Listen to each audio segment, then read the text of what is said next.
सूर्य का प्रकाश पार्क को नहलाता है, जबकि एक बिल्ली चुपके से अपने अनजान शिकार का पीछा करती है।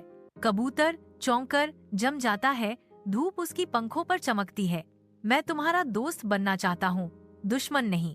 पार्क के उज्जवल दिन के उजाले में बिल्ली और कबूतर लापरवाह खेल में आनंद लेते हैं। बिल्ली चंचल रूप से कबूतर का पीछा करती है। उसकी हरकतें कोमल और खुशी से भरी होती हैं। कबूतर हवा में उड़ता है, साझा हंसी और खुशी के बीच बिल्ली के पास लौटता है। जैसे ही शाम पार्क पर उतरती है, सूरज लंबी छायाएं बनाता है, जो एक अकल्पनीय दोस्ती के लिए मंच तैयार करता है। एक बिल्ली और एक कबूतर एक पार्क बेंच पर अगल बगल बैठे हैं, मिलनसार चुप्पी में बीज का भोजन साझा कर रहे हैं। बिल्ली एक कहानी साझा करती है, कबूतर ध्यान से सुनता है और उनके बीच एक गहरा बंधन बनना शुरू हो जाता है।